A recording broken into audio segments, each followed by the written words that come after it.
அன்பு உறவுகளுக்கு இனிய வணக்கங்கள். இன்றைய பதிவில் கடகராசி அன்பர்களுக்கு இந்த நவம்பர் மாதம் கிரக நிலைகள் உங்க வாழ்க்கையில மிகப்பெரிய நிறைய மாற்றங்களையும் திருப்பு முனைகளையும் ஏற்படுத்த காத்துட்டு இருக்கு. என்னென்ன மாற்றங்கள் உங்க வாழ்க்கையில ஏற்படுத்த போதுங்கிறத பாக்குறதுக்கு முன்னாடி கிரக நிலைகளின் சஞ்சாரங்களை தெரிஞ்சுக்கோங்க. இந்த மாதத்துல கடகராசியில குரு பகவான் உச்சபலம் பெற்ற நிலையில சஞ்சாரம் செய்யறார். சிம்மமனையில கேது பகவான் சஞ்சாரம் செய்யறார். கன்னியாமனையில சுக்கிரன் நீச்ச நிலையில சஞ்சாரம் செய்யறார். துலாம் ராசியில சூரியன் நீச்ச நிலையில சஞ்சாரம் செய்யறார். விருச்சகத்துல செவ்வாயும் புதனும் இணைந்த நிலையில சஞ்சாரம் செய்யறாங்க. கும்பமனையில ராகு பகவானும், மீன ராசியில சனி பகவான் வக்ரகதியிலையும் சஞ்சாரம் செய்யறாங்க. கிரக பெயர்ச்சியை பொறுத்த வரைக்கும் 5 முக்கியமான பெயர்ச்சிகள் இந்த மாதத்துல நிகழ இருக்கு. நவம்பர் 11ஆம் தேதி அன்னைக்கு குரு பகவான் வக்ரகதியில சஞ்சாரம் செய்ய ஆரம்பிக்கிறார். நவம்பர் 16ஆம் தேதியிலிருந்து சுக்கிரன் நீச்ச நிலையிலிருந்து பெயர்ச்சியாகி, அதாவது கன்னியா ராசியிலிருந்து துலாம் ராசிக்கு பெயர்ச்சியாகி இங்க ஆட்சியாவார். அதே மாதிரி நவம்பர் 16ஆம் தேதியிலிருந்து சூரியன் விருச்சக ராசியில சஞ்சாரம் செய்ய போறார். நவம்பர் 9ஆம் தேதியிலிருந்து புதன் வக்ரமாக போறார். நவம்பர் 29ஆம் தேதி வக்ர நிவர்த்தி ஆயிடுவார். நவம்பர் 27ஆம் தேதி மாத பிற்பாதியில சனி பகவான் வக்ர நிவர்த்தியாரார். இந்த கிரக நிலைகளின் சஞ்சாரங்களும் மாற்றங்களும் உங்க வாழ்க்கையில ஏற்படுத்த போற தாக்கங்கள் என்னங்கிறத இப்ப பார்க்கலாம். வீடியோவை பார்க்கறதுக்கு முன்னாடி நீங்க நம்ம சேனலுக்கு புதிய வியூவரா இருந்தா சப்ஸ்கிரைப் பட்டனையும் பக்கத்துல இருக்க ஆல் நோட்டிபிகேஷன் பெல் பட்டனையும் பிரஸ் பண்ணிக்கோங்க. கடகராசியை பொறுத்த வரைக்கும் புனர்பூசம் 4ஆம் பாதம், பூசம் 1, 2, 3, 4ஆம் பாதங்கள், ஆயில்யம் 1, 2, 3, 4ஆம் பாதங்களை உள்ளடக்கியது கடகராசி. கடகராசிக்கு அதிபதி சந்திர பகவான். கடகராசி அன்பர்களுக்கு ஜன்மகுரு அதிகப்படியான மனக்குழப்பத்தை கொடுக்கும். யோசனைகள் அதிகமா இருக்கும். ஒன்று மாத்தி ஒன்று யோசிச்சுட்டே இருப்பீங்க. பணம் சார்ந்த யோசனை அதிகரிக்கும். மென்டலி கொஞ்சம் ப்ரெஷர் அதிகமாக இருக்கு. மன அழுத்தம் அதிகமாக இருக்கு. மனசுல நிம்மதி இல்லை. விறுவிறுப்பா போற மாதிரி இருக்கு. மைண்டு ரொம்ப யோசிச்சுட்டே இருக்கு. தூக்கம் வர மாட்டேங்குது. ஹெல்த்தும் ஸ்டேபிளா இல்லை. ஹெல்த் வைஸ் கொஞ்சம் தொந்தரவுகள் இருக்கு. இப்படிங்கிற மாதிரியான குற்றச்சாட்டுகள் கடகராசி அன்பர்களுக்கு இந்த மாதத்துல அதிகமாவே இருக்கும். 6ஆம் அதிபதி குரு நம்ம ராசியிலேயே உச்சம். அது நிறைய யோசனையையும் குழப்பத்தையும் கொடுக்கும். தெளிவான முடிவெடுக்க முடியாத சூழ்நிலையை உண்டாக்கும். அடுத்து வக்ரமாறார். 11ஆம் தேதியிலிருந்து குரு பகவான் வக்ரமாறார். இந்த வக்ர காலகட்டங்கள்ல இந்த குழப்பங்கள், இந்த தெளிவில்லாத மனநிலையில மாற்றம் இருக்கும்.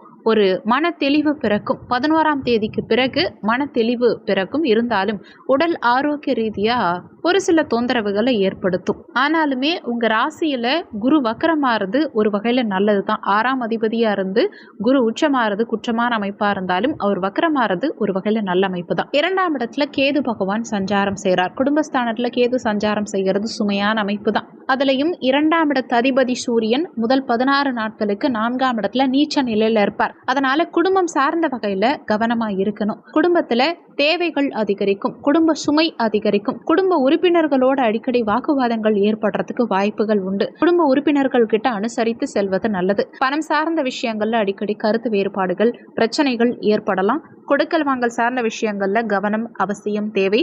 பேச்சுவார்த்தைகள்ல நிதானம் அவசியம் தேவை. சில இடங்கள்ல பேச தெரியாம பேசி மாட்டிக்கிறதுக்கு வாய்ப்புகள் அதிகம். வார்த்தைகள்ல கவனம் நிதானம் அவசியம் தேவைப்படும். கண் சார்ந்த பிரச்சனைகள் ஒரு சிலருக்கு ஏற்படுறதுக்கு வாய்ப்புகள் இருக்கு. இந்த காலகட்டத்தில் யாருக்கும் அவசரப்பட்டு வாக்கு கொடுக்காதீங்க. வாக்கு கொடுத்தா வாக்கு காப்பாற்ற முடியாத நிலை இருக்கலாம். அடுத்து 3ஆம் இடத்துல சுக்கிரன் நீச்சம். 4ஆம் இடத்து அதிபதி சுக்கிரன் 3ஆம் இடத்துல நீச்சம். 4ஆம் இடத்துல சூரியன் நீச்சம். முதல் 16 நாட்களுக்கு உங்க உடல் ஆரோக்கியம், மன ஆரோக்கியம், சுய முன்னேற்றம் இது சார்ந்த விஷயங்கள் எல்லாத்துலயுமே கவனமா இருக்கணும். உணர்ச்சி வசப்பட்ட அவசர முடிவுகள் எதுவும் எடுக்க வேண்டாம். இந்த மாதத்துல கோபம் அதிகமா வரதுக்கு வாய்ப்புகள் உண்டு. அடுத்து வண்டி வாகனத்துல ஏதாவது மாற்றம் ஒரு சிலர் பண்ணுவீங்க. வண்டி வாகனம் சம்பந்தமான முதலீடுகள் சார்ந்த செலவுகள் அடிக்கடி பண்ணுவீங்க. தாயுடைய உடல் ஆரோக்கியத்துல ஒரு சில ஏற்ற இறக்கங்கள் இருக்கலாம். இந்த மாதத்துல தாயுடைய உடல் ஆரோக்கியம், மன ஆரோக்கியம், தாய் வழி உறவு சார்ந்த விஷயம் இது எல்லாத்துலயுமே கவனம் அவசியம் தேவை. மாணவ மாணவிகளுக்கும் கல்வி சார்ந்த வகையில ஒரு மாதிரி பிரஷரான சூழலை ஏற்படுத்தும். மாணவர்களுக்கு படிக்கிறதுனாலே டிப்ரெஷனுக்கு போயிடுவாங்க. அதிகமா படிக்கிற மாதிரி இருக்கு.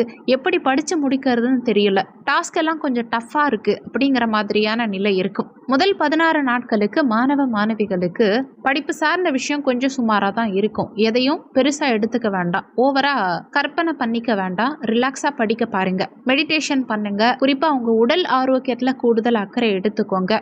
உடல் ஆரோக்கியத்திலையும் மன ஆரோக்கியத்திலையும் அக்கறை எடுத்துக்கிட்டீங்கனாலே 16ஆம் தேதிக்கு பிறகு படிப்பு சார்ந்த விஷயங்கள், தெளிவில்லாத மனநிலை, இது எல்லாமே மொத்தமா சரியாயிடும். அடுத்து 5ஆம் இடத்துல செவ்வாய் புதன். மாத பிற்பாதியில சூரியனும் இங்க இணைந்து சஞ்சாரம் செய்ய போறார். 5ஆம் இடத்து அதிபதி செவ்வாய் இங்க ஆட்சியான நிலையில இருக்கிறது மிகப்பெரிய பலம். குழந்தை பாக்கியம் இல்லாதவர்களுக்கு குழந்தை பாக்கியம் சார்ந்த வகையில சுப செய்திகள் நிச்சயமா கிடைக்கும். ஒரு சில தடை தாமதத்துக்கு பிறகு சுப செய்திகள் கிடைக்கும். பிள்ளைகளால ஆதாயம் இருக்கும். பிள்ளைகளுடைய வளர்ச்சி முன்னேற்றம் சிறப்பா இருக்கும்.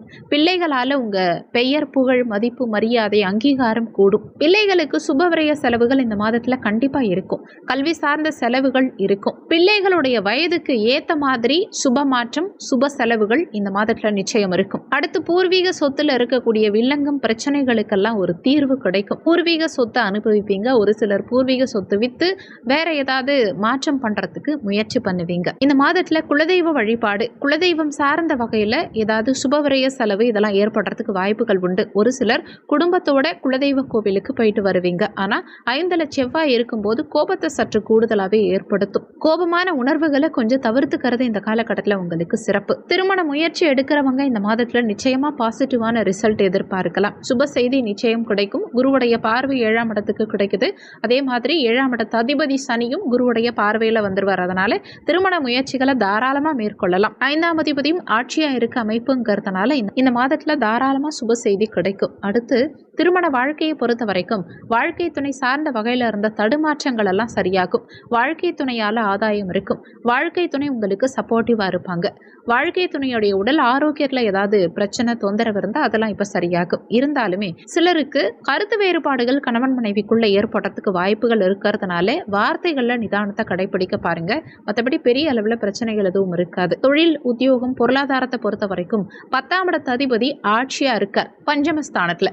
தொழில், உத்தியோக ரீதியா ரொம்ப நாளா ஏதாவது மாற்றம் பண்ணணும்னு நினைச்சிட்டு இருக்கீங்கன்னா இந்த மாதத்துல தாராளமா அந்த மாற்றத்தை செய்யலாம். தொழில், உத்தியோகம் சார்ந்த வகையில நிறைய பாசிட்டிவான மாற்றங்கள் உண்டு.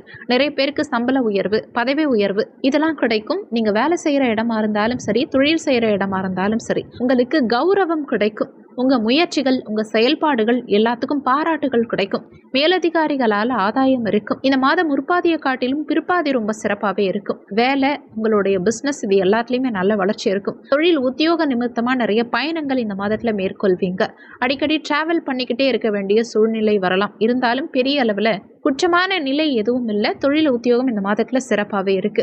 தொழில், உத்தியோக ரீதியா ஆதாயம் இருக்கும். கடந்த காலகட்டத்தில் நஷ்டத்துல போயிட்டு இருந்த தொழில் கூட இப்ப ஆதாயகரமான, முன்னேற்றகரமான நிலையை நோக்கி நகரும். நிறைய பேருக்கு இன்வெஸ்ட்மெண்ட் சார்ந்த புதிய வாய்ப்புகள் எல்லாம் கிடைக்கும். ஒரு சிலர் புதிய பிசினஸ் ஸ்டார்ட் பண்ணலாமாங்கிற ஐடியாவுக்கு கூட போவீங்க.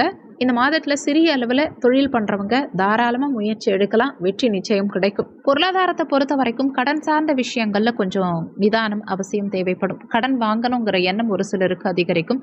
கடன் வாங்க வேண்டிய சூழல் ஒரு சிலருக்கு ஏற்படும். பொருளாதார ரீதியா நெருக்கடி இருக்கலாம், அல்லது கொடுத்த கடன் கைக்கு கிடைக்கல, இந்த தேதிக்குள்ள கொடுக்கல, இந்த மாதிரியான கம்ப்ளைண்ட் இருக்கும். அதனால யாருக்கும் கடன் உதவியும் நீங்க செய்யக்கூடாது. அதிகமான கடனும் நீங்க வாங்கக்கூடாது. மற்றபடி பணம் சார்ந்த சிந்தனைகள் அதிகரிக்கும். பொருளாதார தேவைகள் அதிகரிக்கும். மாத முற்பாதி சற்று கடினமா இருக்க மாதிரி இருந்தாலும் 2ஆம் பாதி நல்லாவே இருக்கும். பண தேவையெல்லாம் கூட மாத பிற்பாதியில நீங்க சரி பண்ணிடுவீங்க. முதல் பாதி மட்டும்தான் கொஞ்சம் டஃபா இருக்கும். செலவை பொறுத்த வரைக்கும் இந்த மாதத்துல மாத்தி மாத்தி ஏதாவது செலவு வந்துகிட்டே இருக்கும். ஆனா பெரும்பாலும் சுபவிரய செலவுகளா தான் இருக்கும். நல்ல விஷயத்துக்காக தான் செலவு பண்ணுவீங்க. குடும்பத்துக்காகவோ இல்ல உங்களுடைய பர்சனல் விஷயங்களுக்காகவோ செலவு பண்ணுவீங்க. ஓவராலா இந்த நவம்பர் மாதத்தை பொறுத்த வரைக்கும் பெரும்பாலும் உங்களுக்கு பாசிட்டிவா தான் இருக்கும். ஆனா மாதம் முற்பாதி கொஞ்சம் சுமாரா இருக்கும், பிற்பாதி சிறப்பாகவே இருக்கும். உடல் ஆரோக்கியம், மன ஆரோக்கியம், உங்க பேச்சுவார்த்தை, பொருளாதாரம் இதுல மட்டும் கொஞ்சம் கூடுதல் அக்கறை எடுத்துக்கிட்டாலே போதும். மற்ற எல்லாமே உங்களுக்கு சிறப்பாக தான் இருக்கு. சொல்லியிருக்கக்கூடிய பலன்கள் கோச்சார பலன்கள். இது வெறும் 20% தான் ஒர்க் பண்ணும். மீதி 80% உங்க சுய ஜாதகத்துல, ஜனன கால ஜாதகத்துல உங்களுக்கு என்ன தசாபுத்தி நடக்குது, தசாநாதனும் புத்திநாதனும் எங்க சஞ்சாரம் செய்யறாங்க, என்ன மாதிரியான சாரம் வாங்கியிருக்காங்க, இந்த மாதிரி நிறைய விஷயங்களை பொறுத்து 80% உங்க வாழ்க்கையில எல்லாமே நடக்கும். அதனால வீடியோல சொல்லி இருக்கிறது அப்படியே என் வாழ்க்கையில நடக்கும்னு நினைச்சு எதுவும் பயப்பட வேண்டாம். ஜாதகம் பார்க்கறதா இருந்தா வீடியோல ஜாதகம் பார்க்கன்னு கொடுத்திருக்க நம்பருக்கு வாட்ஸ்அப் பண்ணுங்க. இந்த வீடியோல உங்களுக்கு ஏதாவது சந்தேகம் இருந்தா கீழே இருக்க கமெண்ட் செக்ஷன்ல சொல்லுங்க. நன்றி. மற்றும் ஒரு நல்ல பதிவோடு மீண்டும் உங்களை சந்திக்கிறோம்.